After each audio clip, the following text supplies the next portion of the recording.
యేసుక్రీస్తు అతి శ్రేష్ఠ నామములో మహాదేవుడు మహాదేవునికి స్తోత్రాలు. మీ అందరికీ వందనాలండి. ఈ యూట్యూబ్ ద్వారా వాటిలో వాళ్ళందరికీ వందనాలు తెలియజేస్తూ ఈవేళ ప్రతి బుధవారము బైబిల్ తరగతి పత్రిక పాఠాలు ధ్యానిస్తున్నాం. ఎఫెసీయులకు రాసిన 3వ పత్రిక మనం కనుక ఒకటి ఈ పత్రికలో రాశాడు రోమనకి వేసుకుని ఒకటి పౌలు అన్యజనులకు అపోస్తలుడు, పౌలు అన్యజనులకు అపోస్తలుడు 3వ అధ్యాయము 1 నుంచి 13 వచనాలు.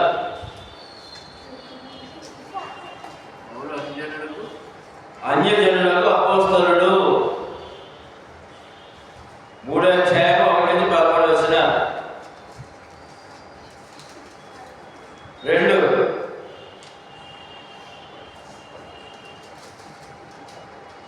ఆత్మ ద్వారా వాక్శక్తి,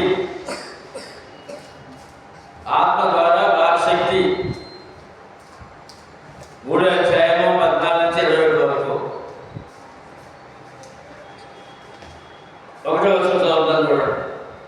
ఈ హేతు చేత అన్యజనులైన మీ నిమిత్తము క్రీస్తు యేసు యొక్క ఖైదీనైన పౌలును నేను ప్రార్థించుచున్నాను. 1వ వచనంలో 1వ వచనం రాసుకోండి. అపోస్తలుల కార్యములు 21:33 ఖైదీల నుంచి రాశారని పత్రిక యొక్క ఎఫెసీ పత్రిక రోమా పట్ల సంస్థల నుండి.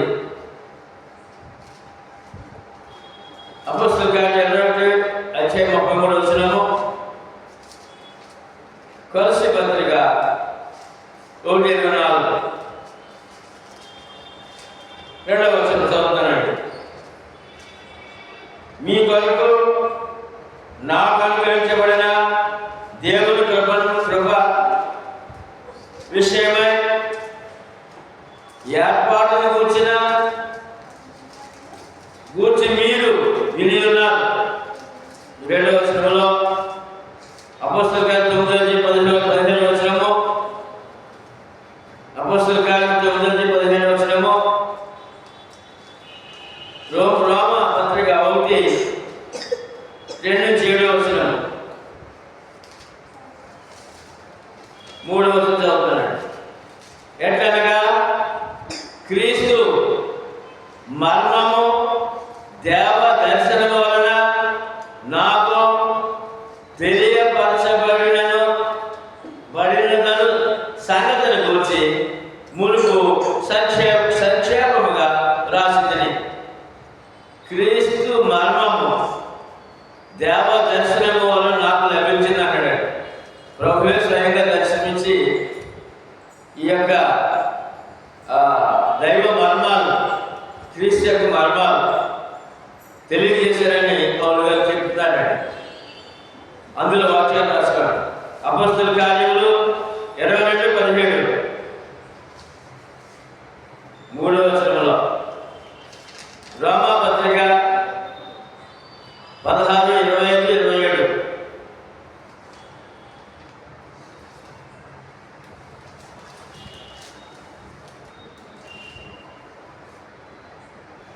4-5 వచనాలు.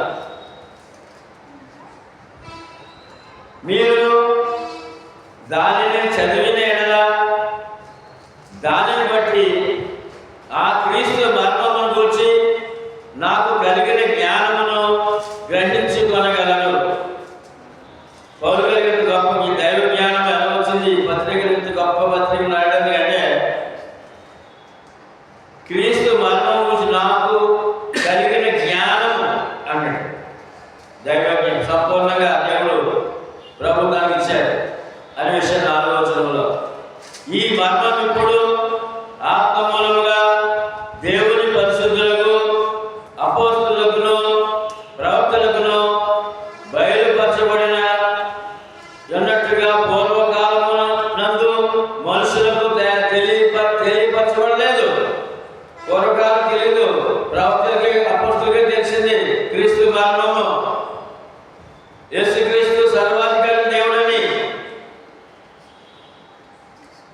గలతీ పత్రిక 3:28,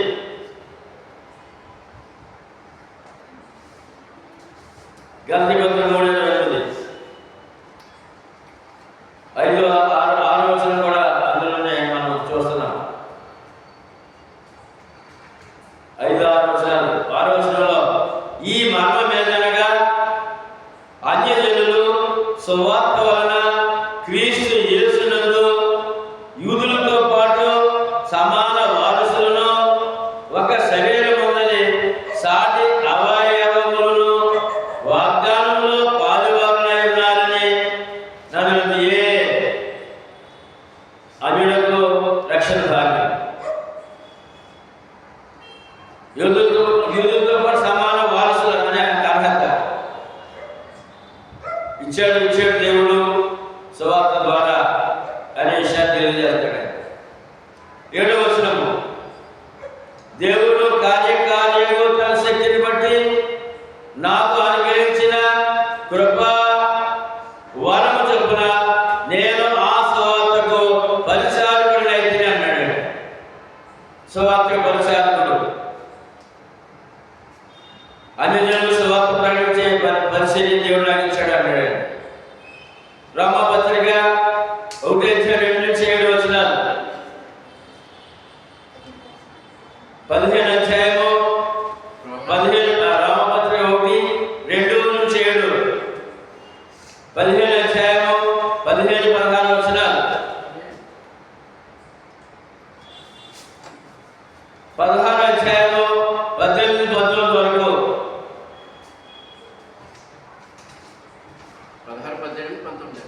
16వ అధ్యాయము 18-19 వరకు. ఇప్పుడు 8వ వచనం నుంచి 11వ వరకు చూద్దాం.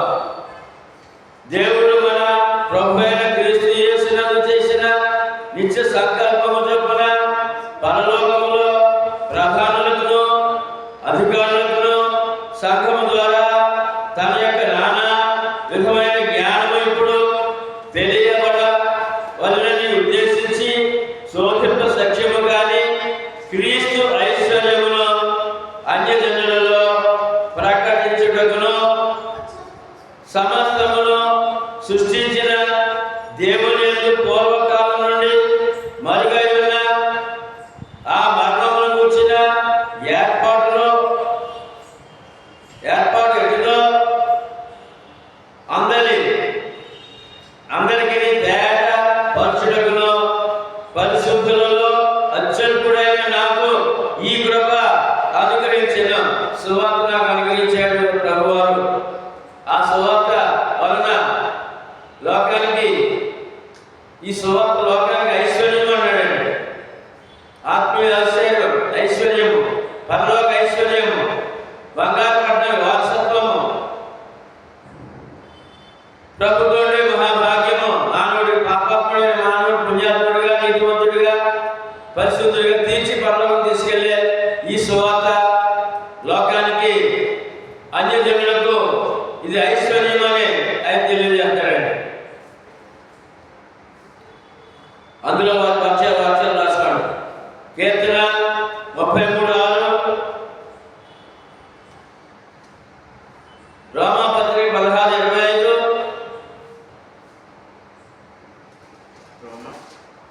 16:25, మొదటి కొరింథీ 15:9 కలిసి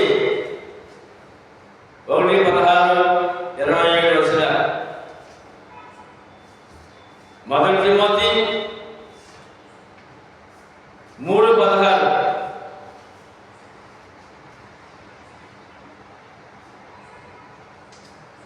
మొదటి పేతురు 1:12. ఈ విషయాలన్నీ కూడా ఈ 8-11 వచనాల్లో ఆ తదుపరి ఈ వాక్యాల అనుభవంగా దేవుడు వ్రాయించి ఇచ్చారు. 12వ వచనము, ఆయన అందరి విశ్వాసము చేత ధైర్యమును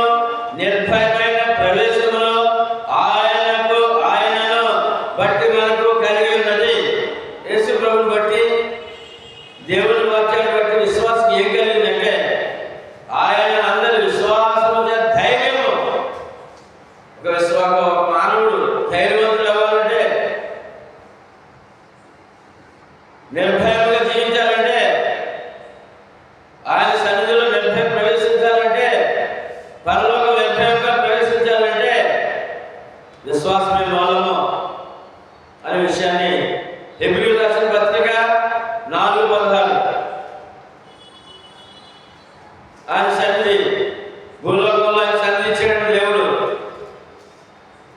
ఆయన కృపాసనంలోకి చేరుదాం, సమయోచితమైన సహాయం పొందుటకు. చదవమ్మా. కనుక మనం కనుగరింపబడి సమయోచితమైన సహాయం పొందుటకు కృప పొందినట్లు ధైర్యముతో కృపాసనకు చేరుదాం. సురేష్ బాబు నాకు సంకల్పించిన ఆ కార్యం పత్రికతో నాకు మంచి గొప్ప మేలు జరిగింది అంటున్నాడు. ఎందుకంటే దైవ సన్నిధి దొరికిందా అంటున్నాడు. అదే ధైర్యం, గొప్ప ధైర్యంతో కనికరం పొందుటకు సమయోచితమైన సహాయం చేసి దేవుడి దగ్గరికి, దేవుడి సన్నిధికి వచ్చే అవకాశం మానవుడికి సువార్త ద్వారా అనుగ్రహించాడు దేవుడని అంత బాగా చెప్పాడు ఆయన. 11వ వచనము, కాబట్టి ఎఫెసీయులు 1:3 కాబట్టి మీ నిమిత్తమై నాకు వచ్చిన శ్రమలను చూసి మీరు అధైర్యపడవద్దని వేడుకొనుచున్నాను. ఇవి మీకు మహిమకరములైనవే అని చెప్పాడు ఆయన.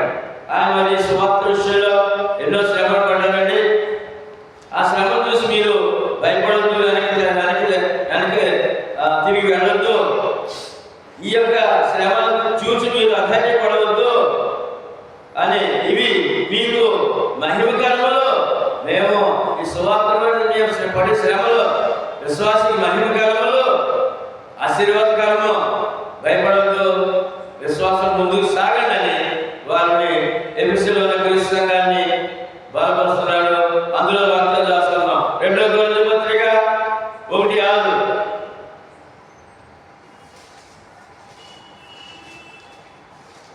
ఫిలిప్పీయులకు రాసిన పత్రిక 1:14.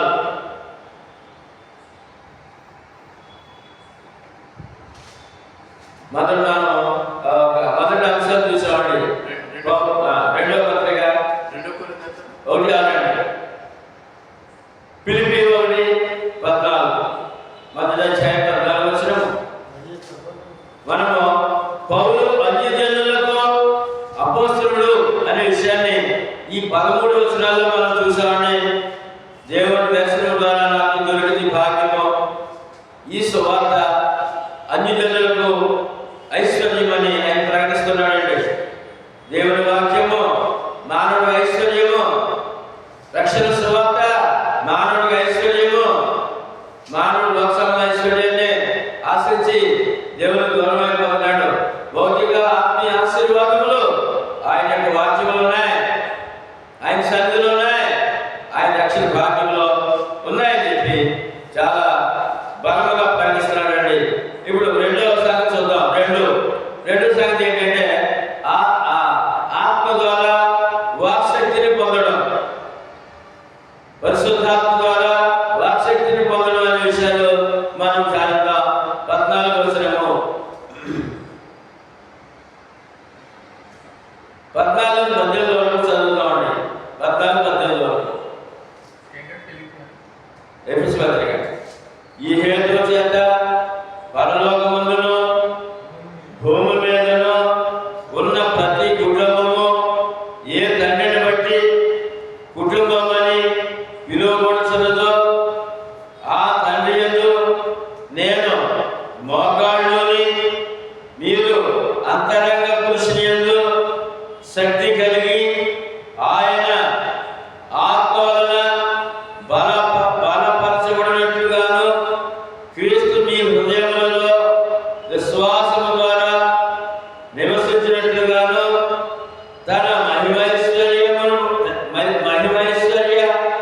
చొప్పున మీకు దయచేయవలెననియు మీరు దేవుని సంపూర్ణత యందు పూర్ణులగునట్లుగా ప్రేమ యందు వేరుపారి స్థిరపడి సమస్త పరిశుద్ధులతో కూడా దాని వెడల్పు, పొడవు, లోతు, ఎత్తు ఎంత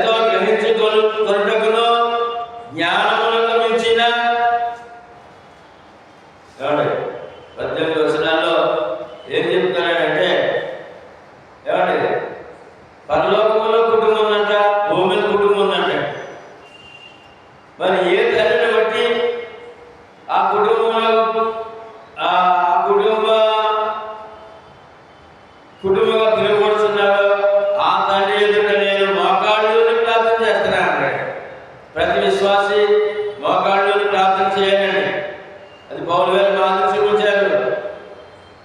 ఏమండి, అంతరంగ పురుషుడు బలపడాలంట. మనలో ఆత్మ, మా ఆత్మలో అంతరంగ పురుషుడు, ఆత్మ అంతరంగ పురుషుడు, అసలైన మనుషుడు ఆత్మ. ఆత్మ బలపడాలంటే దేవుడి వాక్యము, ఆత్మ రక్షించబడాలంటే దేవుని సువార్త. క్రీస్తు మీ హృదయంలో ఉండాలి అంటాడు విశ్వాసం ద్వారా. క్రీస్తే విశ్వాసం ఉంటాడని, వాక్యమైన దేవుడుగా. యేసు క్రీస్తు వాక్యమైన దేవుడు. యోహాను సువార్త 1:1-3 ఆదియందు వాక్యము ఉండెను, వాక్యము దేవుని యొద్ద ఉండెను, వాక్యము దేవుని యొద్దెను, ఆయన ఆదియందు దేవుని యొద్ద ఉండెను, కలిగింది ఏది లేకుండా కలగలేదు, కలిగింది ఏది లేకుండా కలగలేదు. 14వ వచనంలో ఆ వాక్యము శరీరధారి అయి కృపా సత్య సంపూర్ణుడుగా మన మధ్య నివసించెను. మా దేవుడు, వాక్యమైన దేవుడు క్రీస్తు ప్రతి విశ్వాసం జీవిస్తున్నారని ఈ వాక్యం సెలవిస్తుందండి. ఎంత ధన్యులో క్రైస్తవుడు అంటే, ఎంత ధన్యులో విశ్వాసం అంటే, ఎంత ధన్యులో భక్తుడు అంటే అని మాట. క్రీస్తు మీ హృదయములలో విశ్వాసంతో నివసించినట్లుగా అంటాడండి. ఎంత భాగ్యం అండి ఇది! గ్రహించినట్లయితే జీవితకాలము అంటే దీనికి అర్థం ఏంటంటే, విశ్వాసే దేవునికి ఆలయము, విశ్వాస హృదయమే దేవునికి ఆలయము, ఆయన నివసిస్తారని చెప్పి ఇంత గొప్ప మాట వాగ్దానము మనకి చేయబడుతుంది. ఇందులో వాక్యం రాసుకుంటారా? ఎఫెసీయులకు రాసిన పత్రిక 1:10, ఎఫెసీయులకు రాసిన పత్రిక 1:10 17-18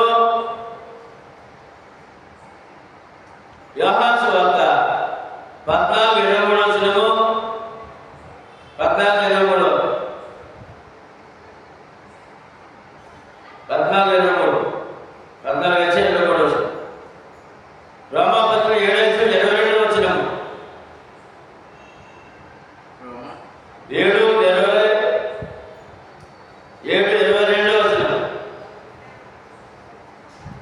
రామపత్రిక 10:3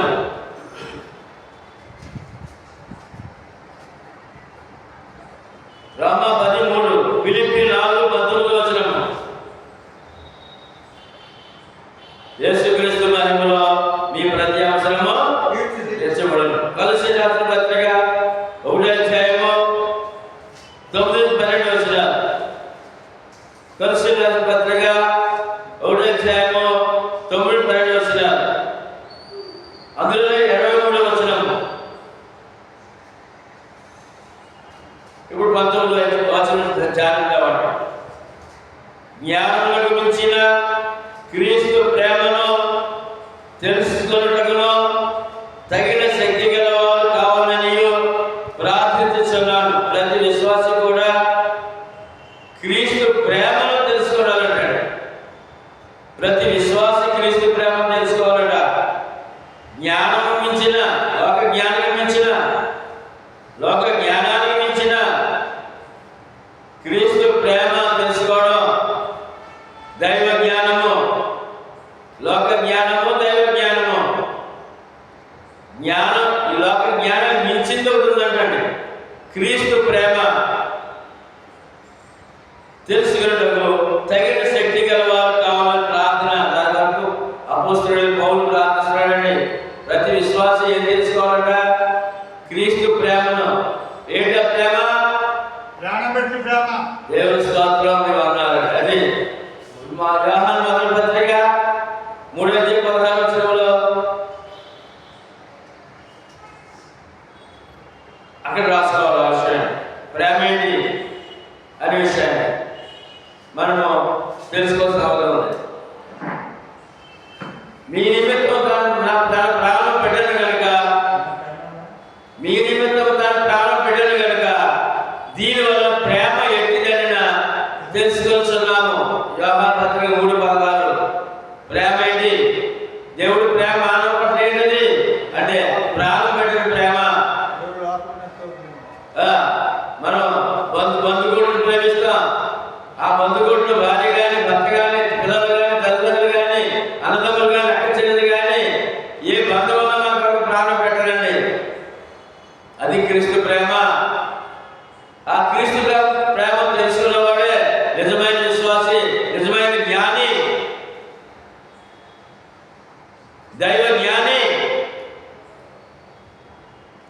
అందులో వారి వచనం రాసిన ఎఫెసీయులకు రాసిన పత్రిక 1:23,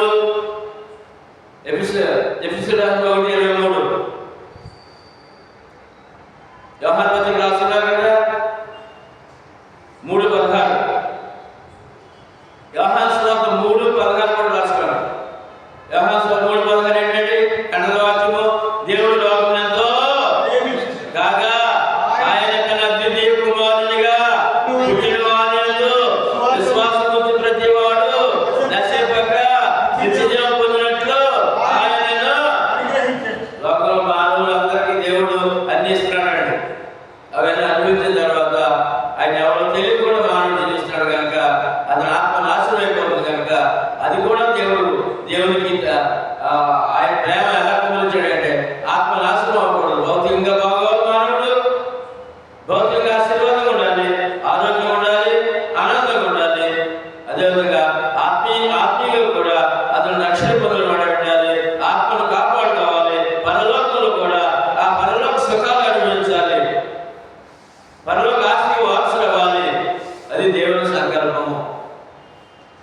కొరింథీయులకు రాసిన 2వ పత్రిక 1వ వచనంలో 5:1 భూమి మీద మన గుడారమైన ఈ నివాసము శిథిలమైపోయినను చేతి పని కాక దేవుని చేత కట్టబడినదియు నిత్యమైన నివాసం పరలోకమందు మనకున్నదని. అది పరలోకానికి ఉన్నందుకు పరలోకం దేవుని చేతితో కట్టబడిన బంగారు పట్టణము, అది కూడా ఇవ్వాలని. అది కోల్పోతాడు మానవుడు. అందుకని క్రీస్తు ప్రభు సరి లోకానికి వచ్చి ఆయన తన ప్రాణమును ధారపోశాడు. ప్రభు నమ్మిన విశ్వాసి, వాక్యం నమ్మిన, సువార్త నమ్మిన ప్రతి వ్యక్తి కూడా పరలోక భూలోక ఆశీర్వాదాలు పొందినవాడు అంటాడు. అది ప్రభు యొక్క వాగ్దానము. మత్తయి సువార్త 20:18 పరలోకమందును భూమి మీద సర్వాధికారం ఇవ్వబడి ఉన్నది. ఎక్కడంటే పరలోకమందు భూమి మీద సర్వాధికారం ఇవ్వబడి ఉన్నది. కాబట్టి మీరు సమస్త జనులను శిష్యులుగా చేయుడి, తండ్రి యొక్కయు కుమారుని యొక్కయు పరిశుద్ధాత్మ నామములోనికి వారికి బాప్తిస్మము. మరి 2 వరాలు పొందాలంటే, పరలోక భూలోక ఆశీర్వాదం మానవుడు పొందాలంటే ఖచ్చితంగా ప్రభు నమ్మి రక్షణ సువార్త ప్రకారము బాప్తిస్మం పొందాలి. ఆ వ్యక్తి ధన్యుడు, గొప్ప దైవ జ్ఞానం కలిగిన వాడు, గొప్ప దైవ జ్ఞానం పొందిన వాడని ఈ వాక్యము సెలవిస్తుంది. అక్కడిగా 20:21 ధ్యానంగా మనలో కార్యసాధకమైన తన శక్తి చొప్పున మనము అడుగు వాటన్నిటికంటేనూ ఊహించిన వాటన్నిటికంటేనూ అత్యధికముగా చేయ శక్తి గల దేవునికి క్రీస్తు యేసు మూలముగా సంఘములో తరతరములు సదాకాలము మహిమ కలుగును గాక. ఎంత గొప్ప మాట అండి. ఇక్కడ దేవుని సన్నిధిలో ఏముందండి? రక్షణలో ఏముందండి అంటే మీలో కార్యసాధకం అవుతుందంటండి. మీ కార్యాలు సాధకం అవుతాయంట, మీ కార్యాలు ఫలిస్తాయంట. దేని బట్టి అంటే ప్రభు యొక్క శక్తిని బట్టి, తన శక్తి చొప్పున మనము అడుగువాటన్నిటికంటే దేవుడిని అడుగుతాం కదా, ప్రార్థన చేస్తాం కదా. అడుగువాటన్నిటికంటే ఊహించిన వాటన్నిటికంటే అడిగేవి కూడా కల్పించే దేవుడు అండి. మనం అన్ని అడగాలంటే మనకి అన్ని అడగలేమండి. కనుక అడిగేస్తారంట, అడగలేవు కూడా కల్పిస్తారంట. ఊహించిన వాటన్నిటికంటే అత్యధికంగా ఇస్తారంట. అత్యధికంగా చేయ శక్తి గల దేవుడు యేసుక్రీస్తు. అత్యధికంగా చేయ శక్తి గల దేవుడు. నీ ప్రతి ప్రార్థన వినే దేవుడు. క్రీస్తు యేసు మూలముగా. మరి దేవుడు ఎక్కడ దొరుకుతుంది? నీ ప్రార్థన ప్రతిఫలం అడిగినవి అడగలేవు కూడా కలిపి ఇవ్వాలంటే ఆ దేవుడు ఎక్కడ అంటే క్రీస్తులో, ఆయన సంఘములో, క్రీస్తు సంఘములో అడిగినవి కూడా అంటే భూలోక సంబంధమైనవి పరలోక సంబంధమైనవి కూడా కలిపిస్తాడు దేవుడు సంఘములో. దేవునికి మహిమ, విశ్వాసికి రెట్టింపు ఆశీర్వాదము. క్రీస్తులో, క్రీస్తు సంఘములో దేవునికి మహిమ.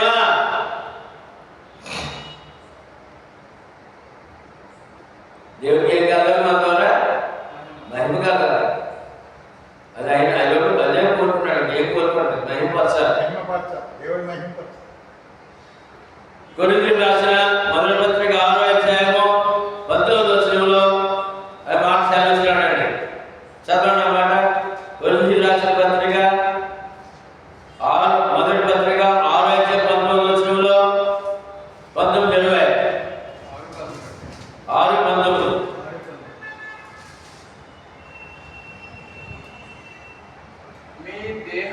మీ దేహము దేవుని వలన మీకు అనుగ్రహింపబడి మీలోనున్న పరిశుద్ధాత్మకు ఆలయమై ఉన్నదని మీరు ఎరుగరా? మీరు మీ సొత్తు కాదు, విలువ పెట్టి కనబడిన వారు కనుక మీ దేహముతో దేవుని మహిమపరచండి. ఏం చేయాలి మనం? ఎవరికి దొరికింది భాగ్యం? లోపల కొట్లాడుతున్నారండి. దేవుడు లేడని వారు దేవుడు మహిమపరచట్లేదు, తిరుగుబాటు చేస్తున్నారు.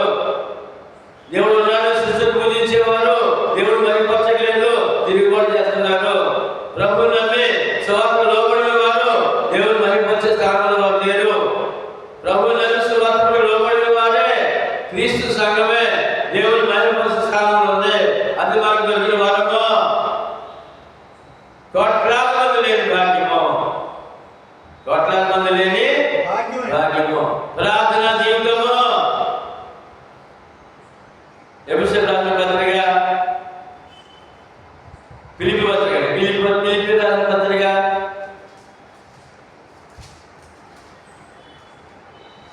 4, 6, 7 వచనాలు. దేవుని గురించి చింతపడకుడు కానీ ప్రతి విషయంలోనూ ప్రార్థన విజ్ఞాపనల ద్వారా కృతజ్ఞతాపూర్వకంగా మీ విన్నపములను అందుకని ఏమొచ్చాడు వరం? సురేష్ బాబు ఏమొచ్చింది? ప్రార్థన వరం, ప్రార్థన జీవితము. ఇప్పుడు మీరు ప్రార్థన కార్యక్రమం పెట్టారు, మీ దేవుని సన్నిధికి వచ్చి ప్రార్థన చేసుకునే హక్కు ఇచ్చారు కదా మనకి. ఆ ప్రార్థనలు ఏముంది? దేవుని సన్నిధి ఉంది, ఆ కృతజ్ఞత ఉంది, కృతజ్ఞత ఉంది. కృతజ్ఞతాపూర్వకంగా ప్రార్థన వరము, ప్రార్థన జీవితం కలిగిన వరము. అడగమన్నాడు ఆయన. అడిగినప్పుడు అడగడం ప్రార్థన. ఆ ప్రార్థనలో అడుగువాడు అన్నిటికంటే ఊహించుకోవాలి అత్యధికముగా చేసే శక్తి గల దేవుడు యేసుక్రీస్తు. కనుక అన్ని అనుకుందాం, దేవుని మహిమపడతాం. అది మన బాధ్యత, మన ధర్మము. రోమీయులకు రాసిన పత్రిక 11:36 చదవండి.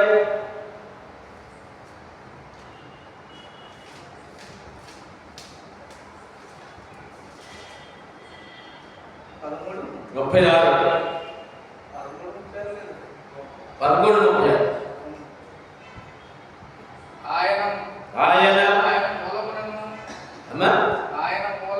ఆయన మూలమునను ఆయన ద్వారాను ఆయన నిమిత్తమును సమస్తము కలిగి ఉంది. ఇప్పుడు సమస్తం ఎవరు కదండి?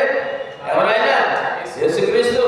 ఆయన మూలములను ఆయన ద్వారాను ఆయన వలనను సమస్తము. ఈ లోకమంతా ఎలా వచ్చింది? ఇప్పుడు మానవుడికి తన కోరికలు మరి ఆయన మూలములను ఆయన ద్వారాను ఆయన వలనను కలుగుతాయి. అది మన విశ్వాసం. చూసారు అంత కష్టం చెప్తారు. యేసు ప్రభు యొక్క అవసరమైన లోకానికి భౌతిక అవసరాలు, ఆత్మీయ అవసరాలు. ఏమండి? ఎందుకని అంటే మహిమ గల దేవుడు యేసు ప్రభు ఎవరండి? మహిమ గల దేవుడు. యాకోబు పత్రిక 2:1 యాకోబు 2:1 ఆయన వలనను ఆయన మూలములను ఆయన ద్వారా ఎన్ని ఎంత చక్కగా చెప్పారు. నా సహోదరులారా మహిమ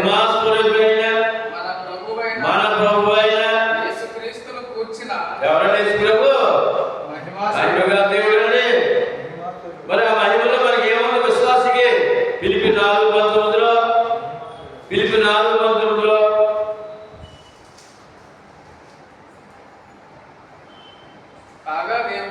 కాగా దేవుడు తన ఐశ్వర్యం చొప్పున క్రీస్తు యేసునందు మహిమలో నీ ప్రతి అవసరము ఏమండి మన అవసరాలు తీసి ప్రార్థన చేయమన్నారండి.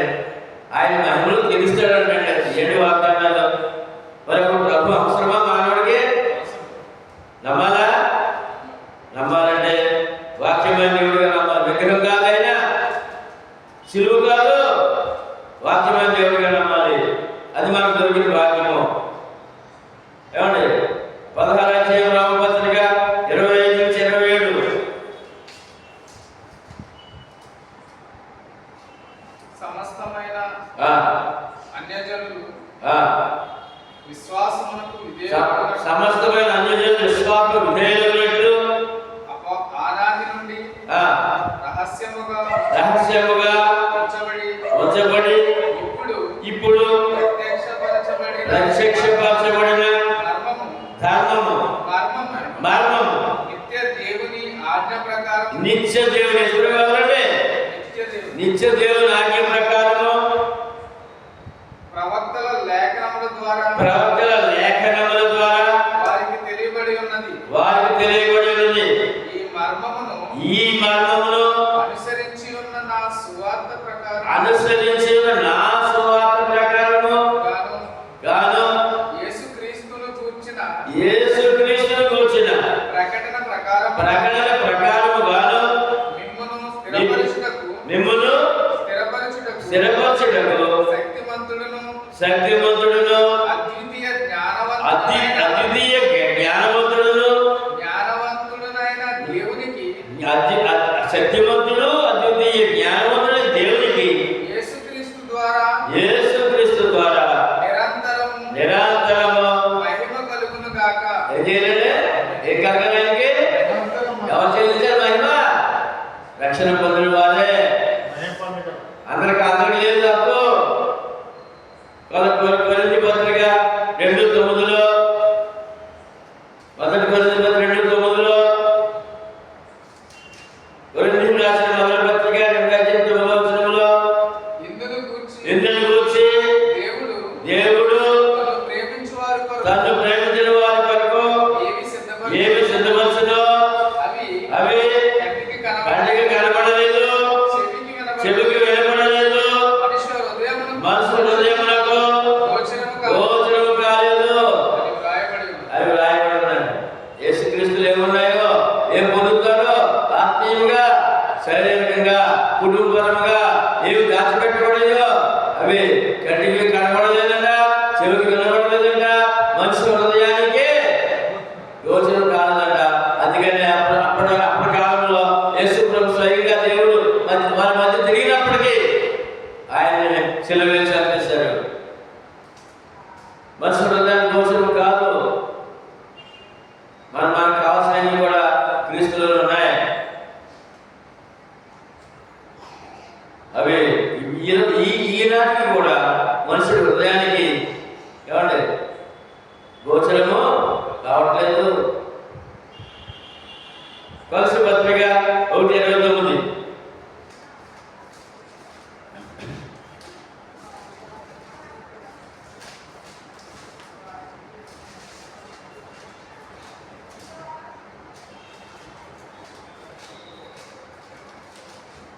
కొలస్సీ పత్రిక 1:29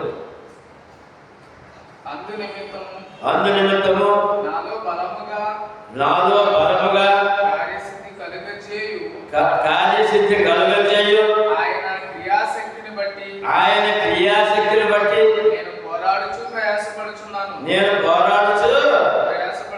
యేసుక్రీస్తులో ఏముందండి? కార్యసిద్ధి.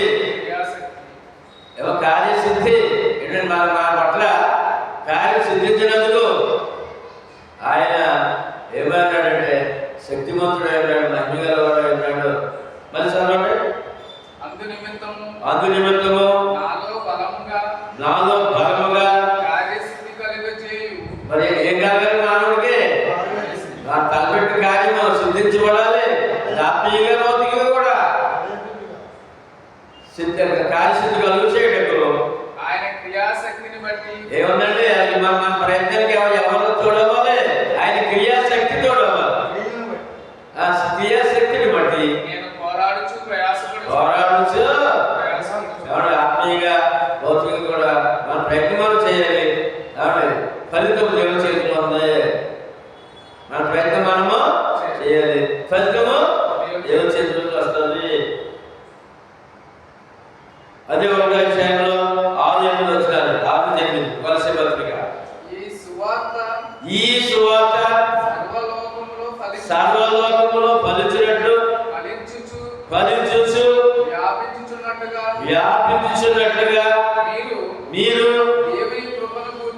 దేవుని కృపను గూర్చి విని సత్యముగా గ్రహించిన నాట నుండి మీలో సహితము ఫలించుచు వ్యాపించు. సువార్త ఏం జరగాలంట?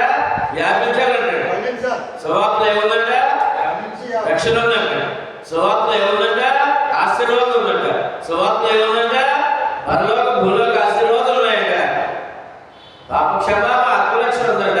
సువార్త ఈ వాక్యం రాసిన సమయానికి క్రీస్తు శకం 67 రాశారండి. ఈ రోజు వరకు వ్యాప్తి చెందుతానే ఉంది సువార్త. సువార్త లేకుండా మానవుడికి దేవుడికి సంబంధం లేదు. సువార్త లేకుండా దేవుడి దగ్గర నుంచి దీవెనలు పొందే అవకాశం లేదు. దైవ జ్ఞానం అమలుకి అవకాశం లేదు. సువార్త ద్వారానే దైవ జ్ఞానం పుష్కలంగా మానవుడు పొందగలడు అనే విషయాలు ఇవాళ మనం దగ్గరమై ఉన్నాం. అది కాపాడుకుంటూ ప్రయాణం చేయాలి. మన ద్వారా ఈ సువార్త ఇంకా ముందుకు సాగాలి. 2000 సంవత్సరాల సాగుతానే వచ్చింది, మన వరకు వచ్చింది. మరి మనం కూడా మాట్లాడాలి కదా, మనం కూడా సువార్త గురించి మాట్లాడాలి కదా. ఆ సువార్త వ్యాపించాలట. ఏం చేయాలంటే గ్రేస్లాండ్ సంఘం నుండి 6 ప్రాంతాలు వ్యాపించింది. మరి సంఘస్థులు పనిచేస్తే ఇంకెన్ని ప్రాంతాలు వెళ్తుంది? వెళ్ళగలుగుతా? అవసరంగా లేదు మానవుడికి. సువార్త ఎంత అవసరం లోకంలో? ఏమండి, ఈ పాడి పంటలు, మరి ధనధాన్యాలు, సకల సంపదల కంటే మానవుడికి ముఖ్యమైనది సువార్త. ఆ సువార్త లేకపోతే దేవుడికి మానవుడికి సంబంధము లేదు. ఆ సువార్త అందకపోతే, ఆ సువార్త లోపడకపోతే ఆ వ్యక్తి ఏమైనా చూద్దాం. ముగించుకుందాం. దాని పత్రిక 2వ అధ్యాయము 11 చదువుతాం. కాబట్టి ఎఫెసీయులకు పత్రిక 2వ అధ్యాయము సువార్త లేకపోతే ఏంటి గతి? మానవుడికి ఎలా ఉంది? కాబట్టి మునుపు శరీర విషయంలో అన్యజనులయుండి శరీరమందు చేతితో చేయబడిన సున్నతి గలవారు అనబడిన వారి చేత సున్నతి లేని వారని అనబడిన మీరు ఆ కాలమందు ఇశ్రాయేలుతో సహపౌరులు కాక పరదేశులను వాగ్దాన నిబంధన లేని పరజనులను వివేచన లేని వారును లోకమందు దేవుడు లేని వారును అయ్యుండి క్రీస్తుకు మీరు జ్ఞాపకం. క్రీస్తుకు దూరస్తులు, దేవుడు లేని వారు, అన్యుడిగా ఉంటే, సువార్త అందకపోతే, సువార్త అందితే స్వీకరించకపోతే ఆ వ్యక్తి దేవుడు లేనివాడు, క్రీస్తుకు దూరస్తుడు. అంటే పరలోక భూలోక ఆశీర్వాదాలకు దూరంగా ఉన్నాడు, అర్హుడు కాడు. పరలోక భూలోక ఆశీర్వాదాలకి అర్హుడు కాడు అనే విషయాలు ఎంత స్పష్టంగా దేవుడు సెలవిస్తున్నాడు. ఎఫెసీయులకు 3వ అధ్యాయం చాలా విషయాలు మనం ధ్యానించాం. కనుక ఈ యొక్క ప్రతి వాక్యం మూలము మన కొరకు, మన రక్షణ కొరకు, మన ఆశీర్వాదం దేవుడు ఇచ్చాడు. దేవుని వాక్యంలోనే ఆశీర్వాదం దాచబడింది, ఆరోగ్యం దాచబడింది, మన అవసరాలన్నీ దాచబడి ఉన్నాయి. వాక్యంలో, దేవుని సన్నిధిలో, ప్రార్థన జీవితంలో, మన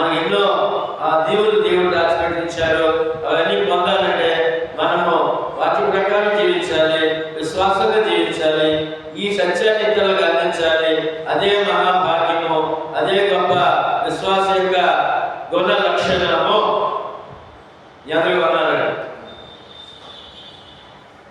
రవి గారు ప్రార్థన చేస్తారు. సురేష్ బాబు కూడా ప్రార్థన చేస్తారు. రఘు గారు మన పాపరెడ్డి వచ్చేది సురేష్ బాబు దాని గురించి మనం ప్రార్థన చేయండి. ఫలభద్రంగా ఉండాలి.